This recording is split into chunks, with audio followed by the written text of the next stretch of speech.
Hello there, welcome to Genesis Models. My name is Bob Waldron and welcome to this inbox review where we're going to be taking a look at this nice new tool from Airfix 2025, the Supermarine Spitfire TR.9 in 1/48 scale. So let's just jump straight in, let's get this open.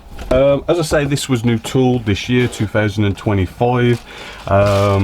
It costs around about the £30 mark. I mean, shop around, I got mine for about £26, so not a bad price as well. Now let's just jump straight into some surface detail, which the first thing you're going to notice is Airfix has put bags and bags and bags of detail. We have got lovely recessed panel lines. We've even got loads of recessed rivets as well. As you can see, bags and bags of detail.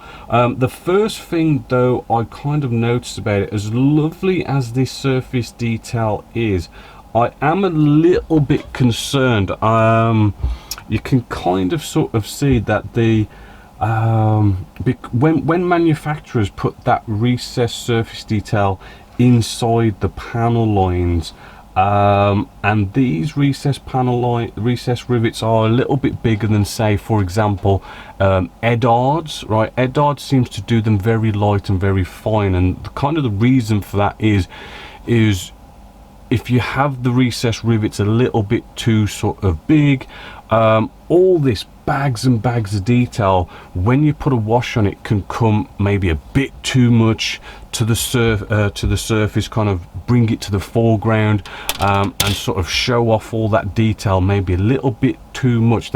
Edard does them quite shallow, so it doesn't take a wash so much, so it doesn't kind of punch out into your face, and you might have to be a bit careful with this kit. I mean, I haven't done it, so I don't know if it's gonna be an issue. You might have to set off, say, a pin wash with this one and kind of target those areas, but as I say, I haven't built it. It might not come to the foreground as much, but you might have to maybe change your techniques a little bit just to stop it from popping out too much.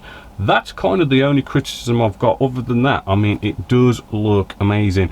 A bit of cockpit detail going on here as well.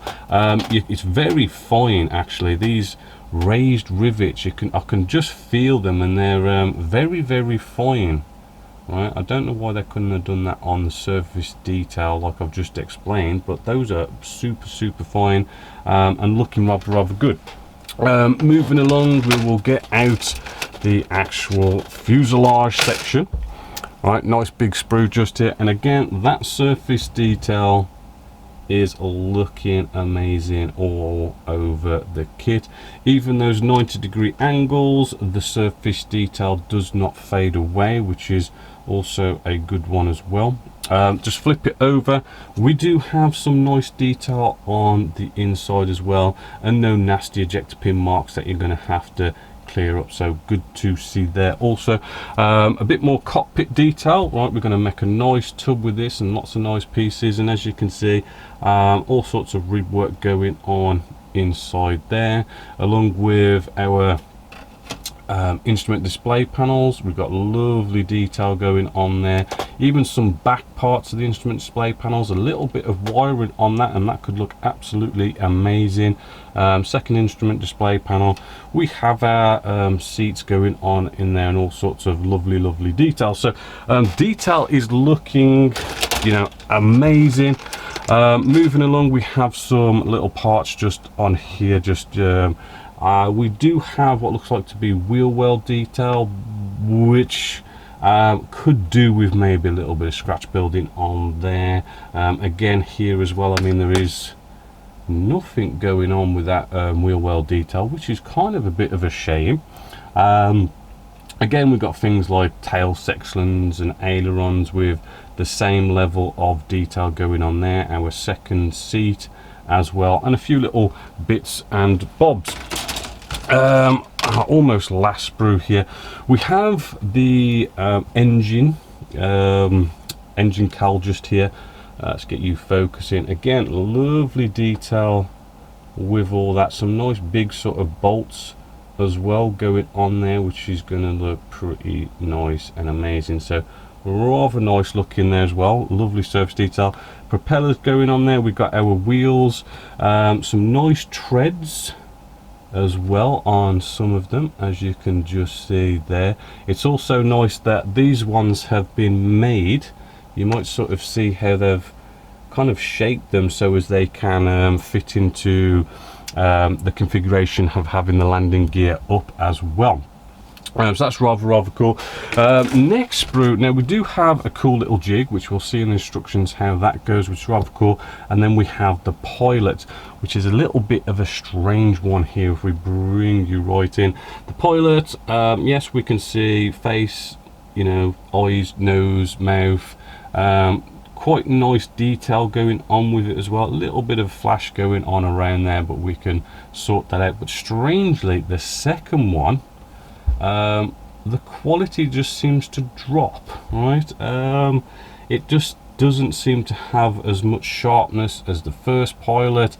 Kind of a little bit bad, which is a bit strange. I mean, is this like a manufacturing sort of error or something like that? But to have two pilots in here and they're different kind of qualities is a bit strange, and this is supposed to be like a brand spanking new tool.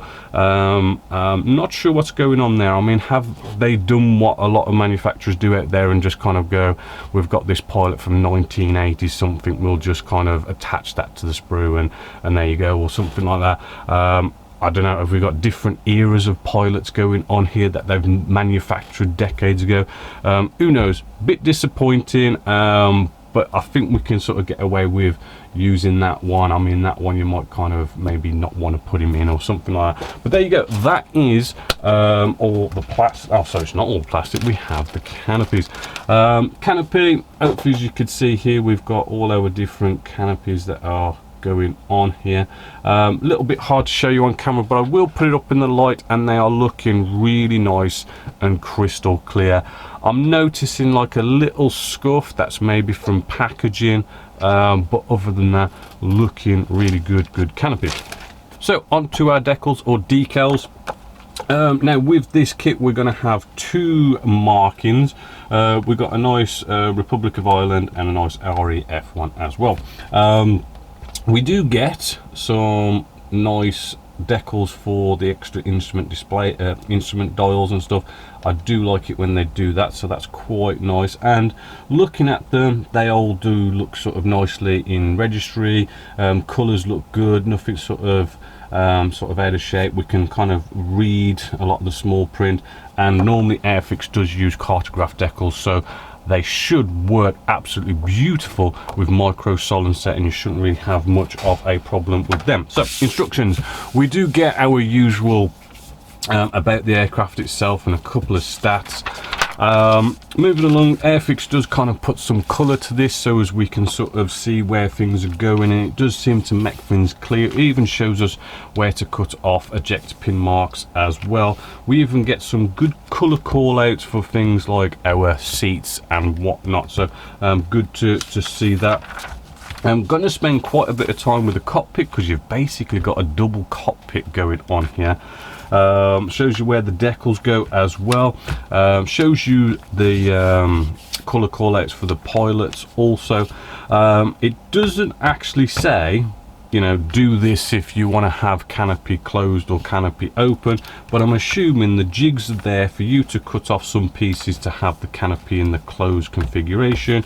And then you also have, if you want to open them up, you can cut out the doors so you can have those doors open as well. And then there's a couple of little bits and bobs going here and there. Bring the main sort of cockpit tub together, sandwich that with the fuselage section, and then we can put on the engine cowl, which hopefully that will fit nicely. Bit of the tail section, then we're doing some bits and bobs on the wing section, which kind of looks very clear and easy to follow. Strange thing with this kit, Airfix is calling for you to actually put the bottom wing section and attach that to the fuselage, a little bit different from the normal, and when that's all glued together, then put the wing sections on top. So a little bit out of the normal, but hopefully that just makes everything fit better. And then it will show us like landing gear up or down, so it does show us the different parts for those different configurations. Exhaust tails, you know, your propellers and your canopy, all on pretty standard stuff. So it looks like a simple-ish build. We do have the Republic of Ireland scheme, and we do have an RAF one as well. So all in all, the fit, just to Airfix does generally have like normally issues, but of late some of their kits have been bringing out have some amazing fit, right? I haven't built this, but I'm just hoping, being a new tool and sort of Airfix kind of maybe going into a new phase, that this will fit absolutely amazing as well. So fingers crossed on that. The price being a brand new tool, you know, you got a lovely cockpit, looks like you got in there. The surface detail does look lovely, just kind of take that note about the recessed rivets. But yeah, for £26 I brought this for. I don't think you can grumble. It is of something a little bit different as well. It's not your usual Spitfire, it's a TR.9, which is rather cool. It is on my list of something that I want to build, so you should hopefully see a build video of this in the future. Other than that, it's definitely just a big thumbs up, and you know, that's it for me here at Genesis Models. So as always, until next time, my name is Bobby Waldron, and I'll catch you later.